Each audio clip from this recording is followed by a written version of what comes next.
Hello ನಮಸ್ತೆ ಎಲ್ರಿಗೂ ಸುಮಗಳಿದಿ YouTube ಚಾನಲ್ಗೆ ಸ್ವಾಗತ. ಸೊ ಎಲ್ಲರೂ ಹೇಗಿದ್ದೀರಾ, ಎಲ್ಲರೂ ಚೆನ್ನಾಗಿದ್ದೀರಾ ಅಂತ ನಾನು ಭಾವಿಸ್ತೀನಿ. ಸೊ ಇವತ್ತು ನಾನು ಏನು ಮಾಡಿ ತೋರಿಸ್ತಾ ಇದ್ದೀನಿ ಅಂದರೆ, ಲಾಸ್ಟ್ ವಿಡಿಯೋದಲ್ಲಿ ಚಿಕನ್ ಮಟನ್ ಸಾಂಬಾರೆಲ್ಲ ತೋರಿಸಿದ್ದೆ. ಸೊ ಇವತ್ತು ಖಾರವಾಗಿ ಖಾರ ಪೊಂಗಲನ್ನು ಬ್ರೇಕ್ಫಾಸ್ಟಿಗೆ ಹೇಗೆ ಮಾಡ್ಕೊಳ್ಳೋದು ಅಂತ ತೋರಿಸ್ತೀನಿ. ಲೇಟ್ ಮಾಡೋದು ಬೇಡ, ಕ್ವಿಕ್ಕಾಗಿ ಅದಕ್ಕೆ ಏನೆಲ್ಲ ಇಂಗ್ರೀಡಿಯೆಂಟ್ಸ್ ಬೇಕಂತ ಒಂದು ಸಾರಿ ನೋಡ್ಕೊಂಬರೋಣ ಬನ್ನಿ.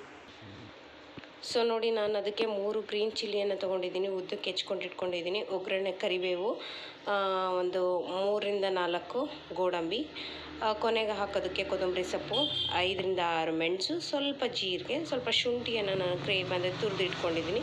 ತೆಂಗಿನಕಾಯಿನ ಚಿಕ್ಕದಾಗಿ ಹೆಚ್ಚಿ ಇಟ್ಕೊಂಡಿದ್ದೀನಿ. ಇಷ್ಟಾಯಿತು. ನೆಕ್ಸ್ಟ್ ಇದಕ್ಕೆ ಏನನ್ನು ನಾನು ತೊಗೊಂಡಿದ್ದೀನಿ ಅಂದರೆ, ಈ ಗ್ಲಾಸಿನ ಅಳತೆಯಲ್ಲಿ 1 ಗ್ಲಾಸ್ಗಿಂತ ಸ್ವಲ್ಪ ಕಮ್ಮಿ, ಯಾಕಂದರೆ ನನ್ನ ಮನೆಯಲ್ಲಿ ಎಷ್ಟು ನಾವು ಯೂಸ್ ಮಾಡ್ತೀವಿ ಅಷ್ಟು ಮಾತ್ರ ಮಾಡ್ಕೊಳ್ತಾ ಇದ್ದೀನಿ. ಈ ಗ್ಲಾಸಲ್ಲಿ 1 ಗ್ಲಾಸ್ಗಿಂತ ಕಮ್ಮಿಯಾಗಿ ನಾನು ದೋಸೆ ಅಕ್ಕಿಯನ್ನು ತೊಗೊಂಡಿದ್ದೀನಿ. ದಪ್ಪ ಅಕ್ಕಿ, ಯಾವ ಅಕ್ಕಿನಾದರೂ ಯೂಸ್ ಮಾಡ್ಬೋದು, ಬಟ್ ಈ ಅಕ್ಕಿಯನ್ನು ಯೂಸ್ ಮಾಡಿದ್ರೆ ತುಂಬಾ ಚೆನ್ನಾಗಿರುತ್ತೆ. ಒಂದ್ಸರಿ ಟ್ರೈ ಮಾಡಿ. ಹಾಗೆಯೇ ಇದಕ್ಕೆ ಸೇಮ್ ಅದೇ ಪ್ರಮಾಣದಲ್ಲಿ ನಾನು ಹೆಸರುಬೇಳೆಯನ್ನು ತೊಗೊಂಡಿದ್ದೀನಿ. ಸೊ ಇವಾಗ ಏನು ಮಾಡೋದಂದರೆ, ಈ ಹೆಸರುಬೇಳೆ ಮತ್ತು ಅಕ್ಕಿ ಏನು ತೊಗೊಂಡಿದ್ದೀನಿ ಎರಡನ್ನೂ ವಾಶ್ ಮಾಡಿಕೊಂಡು ನಾನು ಕುಕ್ಕರಲ್ಲಿ ಬೇಯಿಸ್ಕೊಳ್ತೀನಿ. ಬನ್ನಿ, ಇದನ್ನು ವಾಶ್ ಮಾಡಿಕೊಂಡು ಬೇಯೋದಕ್ಕೆ ಇಡೋಣ. ಅದೆರಡನ್ನೂ ಚೆನ್ನಾಗಿ ಮಿಕ್ಸ್ ಮಾಡಿ ವಾಶ್ ಮಾಡಿ, ಅದಕ್ಕೆ ಬೇಯೋದಕ್ಕೆ ಎಷ್ಟು ನಮಗೆ ನೀರು ಬೇಕೋ ಅದನ್ನು ಹಾಕ್ಕೊಂಡು ನೋಡಿ ನಾನು ಬಾಯ್ಲ್ ಆಗೋದಕ್ಕೆ ಇಡ್ತೀನಿ. ಇದನ್ನು ಚೆನ್ನಾಗಿ ಮೆತ್ತಗೆ ಬೇಯಿಸ್ಕೋಬೇಕು. ನಮಗೆ ಖಾರ ಪೊಂಗಲಿಗೆ ಅಥವಾ ಆ ಥರನೇ ಇರಬೇಕು, ಉದುರಾಗಿರಬಾರ್ದು. ಎರಡು ಚೆನ್ನಾಗಿ ಒಂದೇ ಥರದಲ್ಲಿ ಬೇಯಬೇಕು. ಇದನ್ನು ಬೇಯಿಸ್ಕೊಳ್ಳೋಣ. ಮತ್ತು ಅಕ್ಕಿ ಎರಡೂ ಕೂಡ ಈಗ ಚೆನ್ನಾಗಿ ಬೆಂದಿದೆ. ಅದನ್ನು ನಾನು ಸ್ಮ್ಯಾಶ್ ಮಾಡಿ ಇಟ್ಕೊಂಡಿದ್ದೀನಿ, ನೋಡಿದ್ದೀರಾ. ಸೊ ಈಗ ಅದಕ್ಕೆ ಒಗ್ಗರಣೆ ಮಾಡೋಣ. ಏನು ಮಾಡೋಣ, ಒಂದು ಪ್ಯಾನ್ ತೊಗೊಂಡು ಸ್ಟವನ್ನು ಆನ್ ಮಾಡಿ, ಎಷ್ಟು ಬೇಕು ಒಂದು 2 ಟೇಬಲ್ ಸ್ಪೂನಷ್ಟು ನಾನು ಆಯಿಲನ್ನು ಹಾಕ್ಕೊಂಡಿದ್ದೀನಿ, ನೋಡ್ತಾ ಇರ್ಬೋದು. ಇವಾಗ ಏನು ನಾವು ಇಂಗ್ರೀಡಿಯೆಂಟ್ಸ್ ತೊಗೊಂಡಿದ್ವಲ್ಲ, ಜೀರಿಗೆ ಅದೆಲ್ಲ ಒಂದೊಂದಾಗಿ ಮಿಕ್ಸ್ ಮಾಡೋಣ. ಸೊ ಇದು ಮಾಡಬೇಕಾದ್ರೆ ಐ ಫ್ಲೇಮಲ್ಲಿ ನಾವು ಸ್ಟವನ್ನು ಆನ್ ಮಾಡ್ಕೊಳ್ಳೋದು ಬೇಡ, ಸ್ವಲ್ಪ ಲೋ ಫ್ಲೇಮಲ್ಲೇ ಇಟ್ಕೊಂಡು ನಾವೆಲ್ಲದನ್ನು ಫ್ರೈ ಮಾಡ್ಕೊಳ್ಳೋಣ. ಸೊ ಫಸ್ಟಿಗೆಲ್ಲ ಏನು ಹಾಕೋಣ ಅಂತ ನೋಡೋಣ. ನೋಡಿ, ನಾನು ಲೋ ಫ್ಲೇಮಲ್ಲೇ ಇಟ್ಟಿದ್ದೀನಿ, ಐ ಫ್ಲೇಮಲ್ಲಿ ಇಟ್ಟಿಲ್ಲ. ಸೊ ಇವಾಗ ನಾನು ಇದಕ್ಕೆ ಜೀರಿಗೆಯನ್ನು ಆ್ಯಡ್ ಮಾಡ್ತೀನಿ. ನೋಡಿ, ಜೀರಿಗೆ ತೊಗೊಂಡಿದ್ದು ಜೀರಿಗೆಯನ್ನು ಹಾಕಿದ್ದೀನಿ. ಅದ ನಂತರ ಬಾದಾಮಿ ತೊಗೊಂಡಿದ್ದಲ್ವ ನಾವು, ಒಂದು 6 ಪೀಸ್ ಬಾದಾಮಿಯನ್ನು ಹಾಕ್ತೀನಿ ನಾನು. ಇದರಲ್ಲೇ ಅದು ಫ್ರೈ ಆಗಲಿ, ಇದೆರಡು ಕೂಡ ಚೆನ್ನಾಗಿ ಫ್ರೈ ಆಗಲಿ.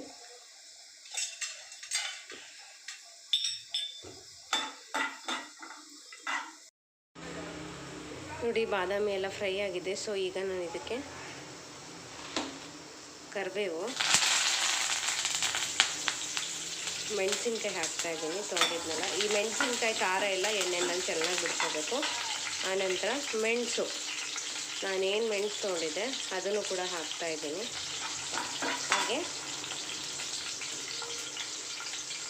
ಹುರಿದಿರುವಂಥ ಶುಂಠಿ ಅದನ್ನು ಹಾಕ್ತಾಯಿದ್ದೀನಿ. ಹುರಿದಿರೋ ಶುಂಠಿ ಎಲ್ಲ ಹಾಕೊಂಡು ಫ್ರೈ ಮಾಡೋದು. 2 ಸಾರಿ ನಾನು ಗೋಡಂಬಿಗೆ ಬಾದಾಮಿ ಅಂದಿದ್ದೀನಿ. ಇದಕ್ಕೂ ಹೇಳ್ಕೊಬೋದು ನೀವು, ಏನಪ್ಪ ಅಡುಗೆ ಮಾಡ್ತಾಳೆ ಬಾದಾಮಿ ಗೋಡಂಬಿಗೆ ವ್ಯತ್ಯಾಸ ಗೊತ್ತಿಲ್ಲ ಅಂತೇಳಿ. ಸಾರಿ, ಗೋಡಂಬಿಯನ್ನು ಹಾಕಿದ್ದೀನಿ. ಸೊ ಇವಾಗ ನಾವೇನು ಬೇಳೆ ಮತ್ತು ಏನದು ಅನ್ನ ಬೇಯಿಸ್ಕೊಂಡಿದ್ವಲ್ಲ ಅದನ್ನೀಗ ಮಿಕ್ಸ್ ಮಾಡ್ಕೊಳ್ಳೋಣ. ನಾನು ಆಲ್ರೆಡಿ ಬೇಳೆ ಮತ್ತು ಅನ್ನನ ಬೇಯಿಸ್ಕೊಂಡು ಚೆನ್ನಾಗಿ ಸ್ಮ್ಯಾಶ್ ಮಾಡಿ ಇಟ್ಕೊಂಡಿದ್ದೀನಿ. ಇದನ್ನು ಈಗ ನೆಕ್ಸ್ಟ್ ಒಗ್ಗರಣೆಯನ್ನು ಮಾಡಿಬಿಟ್ಟು ನಾವು ಅದಕ್ಕೆ ಮಿಕ್ಸ್ ಮಾಡ್ಕೊಳ್ಳೋಣ. ಸೊ ನಾನು ಏನು ಬೇಳೆ ಮತ್ತು ಅನ್ನನ ಬೇಯಿಸ್ಕೊಂಡಿದ್ದೆ ಅದನ್ನು ಈಗ ನಾನು ಇದಕ್ಕೆ ಮಿಕ್ಸ್ ಮಾಡ್ತಾಯಿದ್ದೀನಿ. ಅನ್ನ ಮತ್ತು ಬೇಳೆನ ನಾನು ಬೇಯಿಸ್ಕೊಂಡಿರೋದನ್ನ ಹಾಕಿದ್ದೀನಿ. ಇವಾಗ ಇದಕ್ಕೆ ಚಿಟಿಕೆ ಅರಿಶಿನ ಹಾಕ್ಕೊಳ್ಳೋಣ. ಅರಿಶಿನ ಹಾಕ್ಕೊಂಡು ರುಚಿಗೆ ತಕ್ಕಷ್ಟು ಉಪ್ಪನ್ನು ಹಾಕ್ಕೊಳ್ಳೋಣ. ನೋಡಿ, ರುಚಿಗೆ ತಕ್ಕಷ್ಟು ಉಪ್ಪನ್ನು ಹಾಕ್ಕೊಂಡು ನಾನು ಮಿಕ್ಸ್ ಮಾಡ್ಕೊಳ್ತಾ ಇದ್ದೀನಿ. ಇದು ಸ್ಟವ್ ಮೇಲೆ ನಾವು ಇಟ್ಟಾಗ ಈ ಫ್ಲೇಮಲ್ಲಿ ಸೊ ತಿಕ್ನೆಸ್ ಸ್ವಲ್ಪ ಜಾಸ್ತಿ ಆಗ್ತಾ ಹೋಗುತ್ತೆ ಗಟ್ಟಿಗೆ. ಇದಕ್ಕೆ ಬೇಕಾದರೆ ನೀವು ಸ್ವಲ್ಪ ನೀರನ್ನು ಸೇರಿಸ್ಕೊಂಡು ಒಂಥರ ಸ್ವಲ್ಪ ತೆಳುಗಿದ್ರೇ ಚೆಂದ ಇದು ತಿನ್ನಲಿಕ್ಕೆ, ಅದಕ್ಕೆ ನೀರನ್ನು ಹಾಕಬೇಕು. ಇದ್ರ ಕಾಂಬಿನೇಷನ್ ಆಗಿ ನಾವು ಚಟ್ನಿ, ಖಾರವಾಗಿ ಚಟ್ನಿಯನ್ನು ಮಾಡ್ಕೊಬೇಕು. ಎಲ್ರಿಗೂ ನಿಮ್ಮ ಮನೆಯಲ್ಲೆಲ್ಲ ಚಟ್ನಿ ಹೇಗೆ ಮಾಡ್ತಿರೋ ಗೊತ್ತಲ್ಲ, ಅದೇ ಥರ ಚಟ್ನಿಯನ್ನು ಮಾಡ್ಕೊಂಡು ತಿನ್ನಬೇಕು. ನಾನು ಇದ್ರ ಕಾಂಬಿನೇಷನ್ ಆಗಿ ಕಾಯಿ ಚಟ್ನಿಯನ್ನು ಮಾಡ್ತೀನಿ. ಸೊ ಇದು ಚೆನ್ನಾಗಿ ನಾನೀಗ ಸ್ವಲ್ಪ ನೀರನ್ನು ಆ್ಯಡ್ ಮಾಡ್ತೀನಿ, ಇದಕ್ಕೆ ಗಟ್ಟಿ ಆಗುತ್ತೆ ಅಂತ. ನೋಡಿ, ನಾನು ಗಟ್ಟಿಯಾಗಿತ್ತಂತ ಸ್ವಲ್ಪ ನೀರನ್ನು ಆ್ಯಡ್ ಮಾಡಿದ್ದೀನಿ. ಈಗ ಆಫ್ ಮಾಡೋದಷ್ಟೇ, ಇದಕ್ಕೆ ಜಾಸ್ತಿ ಇನ್ನೇನು ಅಲಂಕಾರ ಏನೂ ಬೇಡ. ಸೊ ಈಗ ನಾನು ಇದನ್ನು ಆಫ್ ಮಾಡ್ತೀನಿ. ಈಗ ನಾವೇನು ಕೊತ್ತಂಬರಿ ಸೊಪ್ಪು ತೊಗೊಂಡಿದ್ವಲ್ಲ ಅದನ್ನು ಮೇಲೆ ಹಾಕೋಣ. ಹಾಗೆ ತೆಂಗಿನಕಾಯಿ ಚೂರು ತೊಗೊಂಡಿದ್ವಲ್ಲ ಅದನ್ನು ಕೂಡ ಸೇರಿಸ್ಕೊಂಡು ಲಿಡ್ ಅಂದರೆ ಪ್ಲೇಟನ್ನು ಮುಚ್ಕೊಳ್ಳೋದು ಇಷ್ಟೇ. ಇದೇ ಖಾರ ಪೊಂಗಲ್ ತುಂಬ ಚೆನ್ನಾಗಿರುತ್ತೆ. ಇದನ್ನು ಮಕ್ಳಿಗೆ ಕೊಡೋದ್ರಿಂದ ಡೈಜೆಷನ್ ಬೇಗ ಆಗುತ್ತೆ. ಕ್ವಿಕ್ಕಾಗಿ ಮಾಡ್ಬೋದು. ತುಂಬ ಇಂಗ್ರೀಡಿಯೆಂಟ್ಸ್ ಬೇಕು, ಅದು ಬೇಕು ಇದು ಬೇಕು ಹೆಚ್ಚಬೇಕು ಮಾಡಬೇಕು ಒಗ್ಗರಣೆ ಹಾಕಬೇಕು ಅನ್ನೋದು ಏನಿಲ್ಲ. ಇಷ್ಟೇ ಸಿಂಪಲಾಗಿ ಮಾಡ್ಕೊಬೋದು. ಆಯಿಲ್ ಬದಲು ತುಪ್ಪನೂ ಕೂಡ ಯೂಸ್ ಮಾಡ್ಕೊಳ್ಬೋದು. ತುಂಬಾ ಚೆನ್ನಾಗಿರುತ್ತೆ. ನಾವು ಹೋಟ್ಲಲ್ಲಿ ಹೇಗೆ ತಿಂತೀವೋ ಯಾವ ರೀತಿ ಟೇಸ್ಟ್ ಇರುತ್ತೋ ಅದೇ ಥರ ಇರುತ್ತೆ. ಸೊ ಎಲ್ಲರೂ ಮನೆಯಲ್ಲಿ ಒಂದು ಸಾರಿ ಮಾಡಿ ಹೇಗಿತ್ತಂತ ಕಮೆಂಟ್ ಮಾಡಿ. ಯಾರೆಲ್ಲ ನನ್ನ ಚಾನಲ್ನ ಫಸ್ಟ್ ಸಾರಿ ನೋಡ್ತಾ ಇದ್ದೀರಾ ಪ್ಲೀಸ್ ಸಬ್ಸ್ಕ್ರೈಬ್ ಮಾಡಿ. ನಿಮ್ಮ ಸಪೋರ್ಟ್ ನನಗೆ ತುಂಬಾ ಬೇಕೇ ಬೇಕು. So thank you for watching this video. See you in the next video. Bye.